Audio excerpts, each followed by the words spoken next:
اس نے فتویٰ دیا ہے کہ میرے نزدیک رسول اللہ صلی اللہ تعالی علیہ وسلم کے بعد قیامت تک بشمول صحابہ و اہل بیت تمام صحابہ اوپر سے لے کر نیچے تک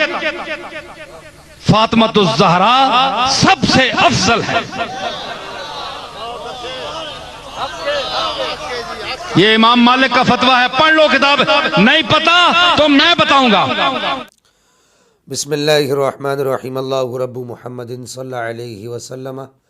نحن عباد محمد صلی اللہ علیہ وسلم، لی خمسۃ نطفی بہا حر الوباء الحاطمہ المصطفیٰ والمرتضیٰ وابناہما والفاطمہ۔ پیر نصیر الدین نصیر صاحب کے اس کلپ کو بہت زیادہ وائرل کیا جا رہا ہے، اور میں یہ سمجھتا ہوں کہ اس کلپ کو وائرل کرنے کے مقاصد کے پیچھے ایک مقصد یہ بھی ہے کہ امت مسلمہ کا 1400 سال سے جو اجماعی عقیدہ جناب سیدنا ابوبکر صدیق رضی اللہ تعالیٰ عنہ وارضہ عنہ کی افضلیت کا چلا آ رہا ہے، اس پر قدغن لگائی جائے۔ اور مزے کی بات یہ کہ سوشل میڈیا کے جس پیج پر یعنی فیس بک کے جس پیج پر اس کلپ کو وائرل کیا جا رہا ہے وہ ڈاکٹر طاہر القادری صاحب کے تحریک منہاج القرآن سے منسلک وہ پیج ہے باب العلم کے نام سے۔ اور ڈاکٹر طاہر القادری صاحب جو تحریک منہاج القرآن کے بانی ہیں، انہوں نے اپنی کتاب تصوف اور طریقت کا دستور العمل کے نام سے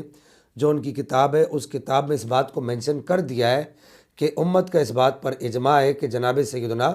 ابوبکر صدیق رضی اللہ تعالیٰ عنہ وارضہ عنہ انبیاء و مرسلین کے بعد تمام صحابہ کرام رضوان اللہ تعالیٰ علیہم اجمعین میں افضل ہیں۔ اب رہی یہ بات کہ پیر نصیر الدین نصیر صاحب نے جو امام مالک کا قول پیش کیا، تو اس کے دو مراحل ہیں۔ پہلا مرحلہ یہ ہے کہ پیر نصیر الدین نصیر صاحب بذات خود کوئی حجت شرعیہ نہیں ہے۔ میں ان کے مریدین، متعلقین اور متوسلین سے معذرت سے یہ بات عرض کروں گا، نہ ہی پیر نصیر الدین نصیر صاحب کوئی حجت شرعیہ ہیں، نہ کوئی اور پیر صاحب حجت شرعیہ ہیں۔ ہمارے لیے 4 اصول ہیں جو حجت شرعیہ ہیں: کتاب، سنت، اجماع اور باب العقائد میں عقل سلیم۔ تو پیر نصیر الدین نصیر صاحب اور دیگر کوئی بھی پیر ان میں سے کچھ بھی نہیں ہے۔ حضرت سیدنا ابوبکر صدیق رضی اللہ تعالیٰ عنہ وارضہ عنہ کی افضلیت کا جو عقیدہ ہے وہ اجماعی عقیدہ ہے۔ دوسری بات یہ ہے، اور جب بھی اجماع کے مقابلے میں کوئی ایسا قول آ جائے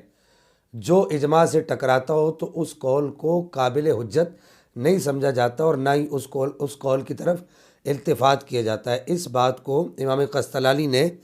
بڑے ہی واضح انداز میں بیان کر دیا ہے کہ اجماع اہل سنت والجماع علی افضلیتہ وہو قطعی فلا یعارضہ ظنی،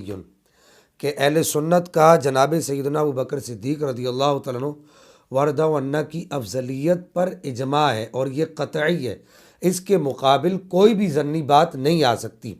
اسی اصول کو اعلیٰ حضرت امام احمد رضا خان فاضل بریلوی رحمہ اللہ نے فتاویٰ شریف کی جلد 2 صفحہ نمبر 509 پر بھی نقل کیا ہے۔ یہ تو ہو گئی یہ بات کہ اگر کوئی ایسا قول جو اجماع امت کے خلاف آ جائے تو اس کی طرف کوئی بھی نظر التفات نہیں کی جائے گی، یعنی اسے کوئی بھی اہمیت نہیں دی جائے گی۔ اب رہی بات کہ امام مالک رحمہ اللہ کس افضلیت کی بات کر رہے ہیں، تو یہ بات ذہن نشین رکھیں کہ افضلیت کے باب کے اندر افضلیت کی 3 اقسام ہیں۔ ایک افضلیت کی جو ایک قسم ہے وہ ہے فضل جزئی، اور ایک ہے فضل کلی، اور ایک ہے افضلیت مطلقہ۔ یہ 3 اقسام ہیں۔ فضل جزئی یعنی ایسی کوئی فضیلت جو کسی ایک خاص فرد میں پائی جائے اور کسی اور فرد میں نہ پائی جائے، اپنی اس فضیلت میں وہ فرد تنہا ہو اور کوئی فرد اس کے ساتھ اس فضیلت میں شامل نہ ہو، اس کو فضل جزئی کہا جاتا ہے۔ اہل سنت میں اس پر کوئی بھی اختلاف نہیں ہے۔ صحابہ کرام رضوان اللہ تعالیٰ علیہم اجمعین کو جزوی فضائل حاصل تھے، بشمول مولا علی اور بشمول سیدہ کائنات سیدہ خاتون جنت رضی اللہ تعالیٰ عنہ وارضہ عنہ وسلام اللہ علیہا۔ جزوی فضائل اہل سنت کے ہاں محل نزاع نہیں رہے۔ اس کی میں چند مثالیں عرض کر دوں۔ کتب احادیث کے اندر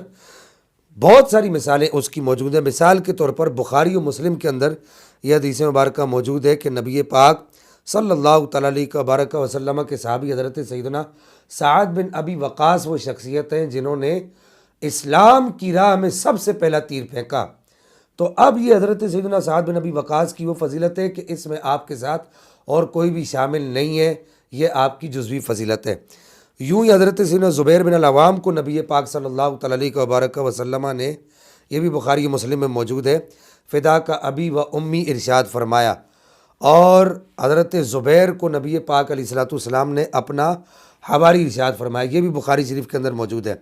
حضرت عبداللہ بن عباس رضی اللہ تعالیٰ عنہما، یہ ترمذی شریف کے اندر حدیث مبارکہ موجود ہے، 2 مرتبہ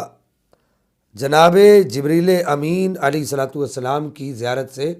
مشرف ہوئے حضرت عبداللہ بن عباس رضی اللہ تعالیٰ عنہما و ارضاہما عنا۔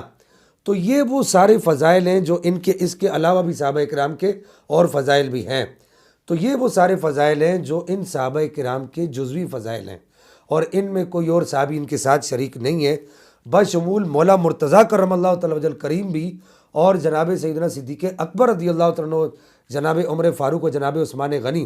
رضی اللہ تعالیٰ عنہم اجمعین بھی ان فضائل میں ان کے شریک نہیں ہے۔ یہ ہے جزوی فضائل،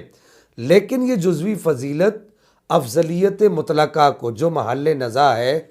افضلیت مطلقہ کو بالکل بھی نقصان نہیں پہنچاتی، اس سے افضلیت مطلقہ پر کوئی بھی اثر نہیں پڑتا۔ دوسری جو فضیلت کی قسم ہے وہ ہے فضل کلی، یعنی افضلیت من جمیع الوجوہ، من کل الوجوہ، اس کو افضلیت من کل الوجوہ بھی کہا جاتا ہے، یعنی ہر اعتبار سے کسی کا افضل ہونا، قرات کے اعتبار سے، جہاد کے اعتبار سے، علم کے اعتبار سے، شجاعت کے اعتبار سے، قضا کے اعتبار سے، اور یہ جو اعتبارات میں نے ابھی احادیث سے پڑھے، اب کہا جائے کہ جی ہر اعتبار سے کوئی افضل ہے، اس کو کہا جاتا ہے افضلیت من کل الوجوہ۔ تو افضلیت من کل الوجوہ اہل سنت کا، جناب سیدنا ابو بکر صدیق رضی اللہ عنہ وارضاہ عنہ کے باب میں اہل سنت کا دعویٰ ہی نہیں ہے، اور نہ ہی یہ محل نزاع ہے۔ ہم یہ دعویٰ نہیں کرتے کہ کوئی بھی صحابی من کل الوجوہ دوسرے صحابہ سے افضل ہے۔ اب رہی یہ بات کہ جناب سیدنا ابو بکر صدیق رضی اللہ عنہ وارضاہ عنہ کس طرح افضل ہیں،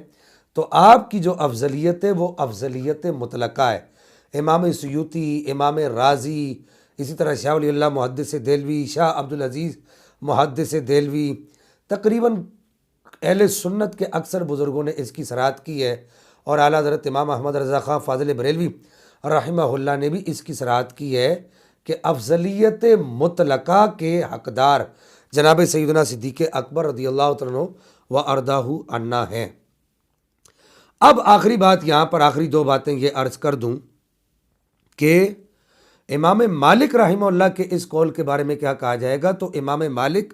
رحمہ اللہ جو یہ قول پیش کر رہے ہیں تو یہ فضل جزئی ہے، یعنی امام مالک یہ ارشاد فرمانا چاہ رہے ہیں کہ بدعہ رسول ہونے کے اعتبار سے جناب سیدہ خاتون جنت رضی اللہ تعالیٰ عنہ و ارضاہ عنہ و سلام اللہ علیہا کا کوئی بھی شریک نہیں ہے۔ تمام صحابہ کرام آپ سے اس معاملے میں افضل نہیں ہے، کوئی صحابی بھی افضل نہیں ہے، آپ سب سے اس معاملے میں بدعہ رسول ہونے کے اعتبار سے، اولاد رسول ہونے کے اعتبار سے افضل ہیں، اس میں تو کوئی دوسری رائے نہیں ہے۔ امام مالک یہ ارشاد فرمانا چاہ رہے ہیں، تو امام مالک رحمہ اللہ کا یہ ارشاد فرمانا فضل جزوی کے معنی میں ہوگا، جس کو فضل جزئی بھی کہا جاتا ہے۔ اس پر سب سے بڑی دلیل یہ کہ امام مالک رحمہ اللہ خود افضلیت مطلقہ کے باب کے اندر افضلیت شیخین کے قائل ہیں، افضلیت صدیق اکبر کے قائل ہیں۔ شرح اصول اعتقاد اہل سنت کے عقائد کی عظیم ترین کتاب ہے، اس کے رقم 2612 پر یہ بات موجود ہے۔ امام مالک رحمہ اللہ سے امام حارث بن مسکین رحمۃ اللہ تعالیٰ علیہ نے عرض کیا، پوچھا کہ تفضیل شیخین کے بارے میں آپ کیا ارشاد فرماتے ہیں؟ تو امام مالک رحمہ اللہ نے ارشاد فرمایا، لیس فی ابی بکر و عمر شک، یعنی حضرت ابو بکر اور حضرت عمر کے معاملے میں کوئی بھی شک نہیں ہے، یہ قطعی بات ہے، یہ قطعی عقیدہ ہے۔ اور یہی بات لوامع الانوار جلد 2 صفحہ نمبر 365 پر امام احمد بن سالم سفارینی حنبلی رحمہ اللہ نے امام مالک کے حوالے سے نقل کی۔ امام سخاوی نے فتح المغیث باب معرفت صحابہ جلد 3 صفحہ نمبر 127 پر یہی بات امام مالک رحمہ اللہ کے حوالے سے نقل کی ہے۔ اور یوں ہی امام عراقی نے شرح التبصرہ و تذکرہ صفحہ نمبر 215 پر اسی بات کو امام مالک رحمہ اللہ کے حوالے سے نقل کیا ہے، اور اس کے علاوہ اور بہت سارے حوالہ جات موجود ہیں۔ جب امام مالک رحمہ اللہ کی اپنی تصریح آ گئی کہ امام مالک رحمہ اللہ افضلیت شیخین کے قائل ہیں، تو لہٰذا اب اس قول کو اس معنی میں پیش کرنا جس معنی میں ہمارے زمانہ کے تفضیلی پیش کرنا چاہ رہے ہیں، اور جو روافظ کی طرف مائل ہیں وہ لوگ پیش کرنا چاہ رہے ہیں، اس معنی کے اعتبار سے امام مالک رحمہ اللہ کا یہ قول نہیں ہے۔ اللہ جل مجدہ الکریم ہمیں مسلک حق اہل سنہ والجماعہ پر قائم فرمائے۔